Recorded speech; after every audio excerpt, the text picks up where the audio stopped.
On February 25, 2018, the United Nations Human Rights Office of the High Commissioner sent a memorandum to members of the Judiciary for the State of Hawaii, informing Hawaii Circuit Court judges that the lawful political status of the Hawaiian Islands is that of a sovereign nation-state in continuity, but a nation-state that is under a strange form of occupation by the United States, resulting from an illegal military occupation and a fraudulent annexation. In his book, Nation Within, The History of the American Occupation of Hawaii, Tom Kaufman, the author, writes, "I am compelled to add that the continued relevance of this book reflects a far-reaching political, moral, and intellectual failure of the United States to recognize and deal with its takeover of Hawaii. Our investigative team set out to the University of Hawaii to discover how students felt about what Kaufman called the intellectual failure of the United States to recognize and deal with its takeover of Hawaii." I am not super familiar with how one country becomes like a part of another country. It's been a while since I've taken any kind of history or like world cultures kind of studies. So I believe that when one country wants to make another country part of its own territory, that is called annexation. And I believe that they need to have, I know documents are needed to be signed in order to completely annex something, but other than that, I don't know anything else. What is the word, annexed Hawaii, or held Queen Liliuokalani at gunpoint and made her sign a bunch of documents and signed a bunch of documents with a bunch of people with money, so I'm familiar with that story. I don't agree with Hawaii being part of the United States. I wouldn't call it part of the United States. I got here a year ago, and first thing I thought to myself was, like, I'm in a foreign country. I'm not in the United States of America. It really depends on the situation. Usually, like, it could be annexed or, it could be taken over. It depends. Yeah, that's pretty much all I know about it. Yeah. I haven't learned much about how Hawaii became part of the United States. I don't know, I guess like the US just like kind of came and kind of took over. I don't know.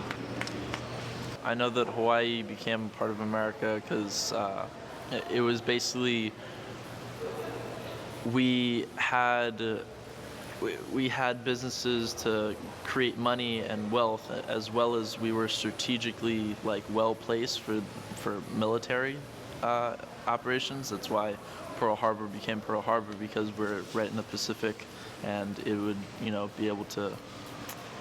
It was good strategy, I guess, and I know that it was forced upon Queen Liliuokalani to basically sign over, the rights, her rights to, her land and everything like that. That's kind of the quick version of what I know. I know there's a lot more to it, but I know that she was basically like forced to give up what she had.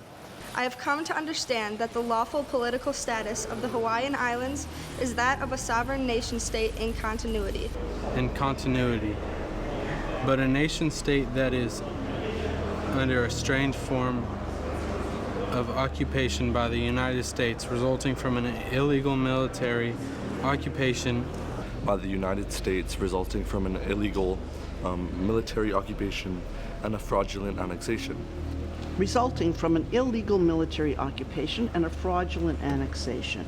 As such, international laws, the Hague Geneva Conventions, require that governance and legal matters within the occupied territory of the Hawaiian Islands must be administered. Occupied territory of the Hawaiian Islands.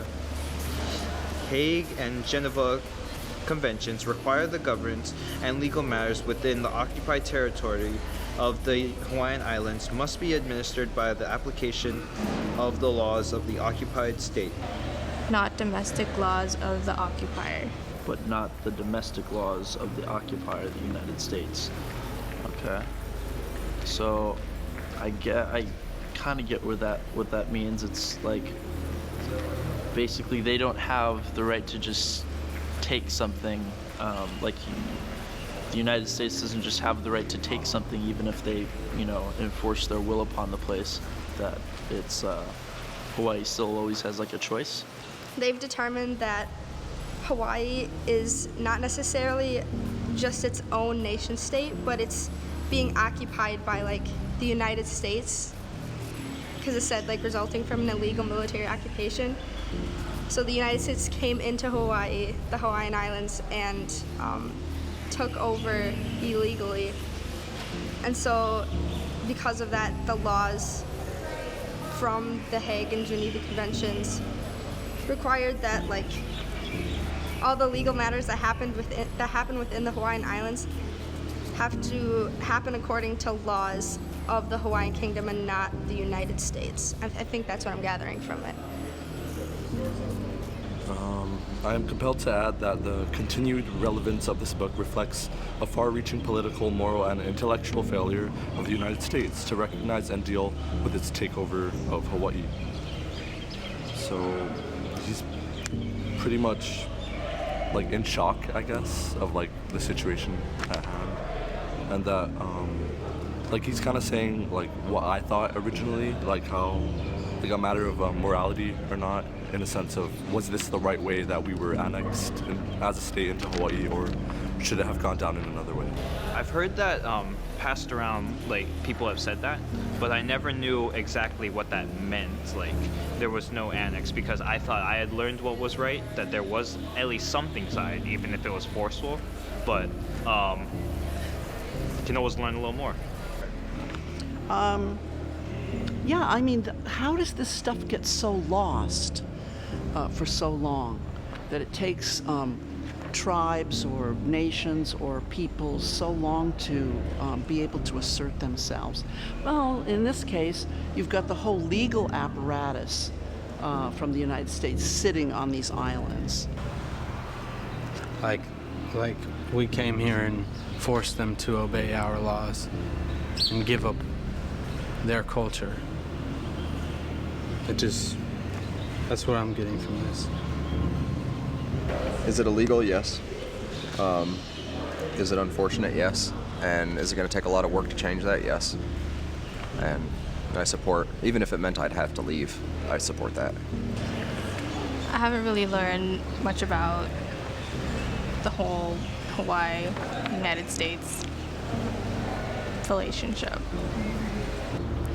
I think that the university could do a lot more in educating us on what's going on, Being ignorant to the fact of what really happened is just as insulting as what we did. I think that the university could take steps to better educate its students by maybe having a class requirement to graduate.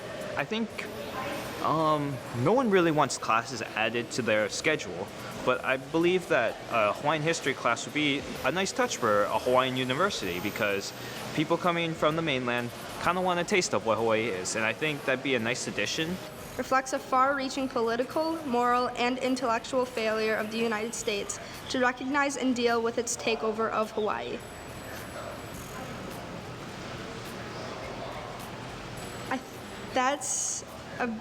I like that take on it. Like the fact that this kind of text is still it's still relevant and it's still applicable, backs up the fact that the United States isn't willing to recognize that they did something wrong in taking over Hawaii illegally. They're not willing to deal with it. Why isn't this spoken about more? And what can people of Hawaii do to speak out and make it more known about in the community, especially toward powerful politicians and people of power, and bring it more aware with people who could actually do something, Yeah. I always knew that what we did here was wrong. I never knew how deep it was. But This seems wrong. What we did seems wrong by reading this. I think more people should know about this. It's a blessing to be here. I'm from Sacramento, California. This is a blessing to be here. But for our government to come here and make it their government doesn't add up. Doesn't make any sense.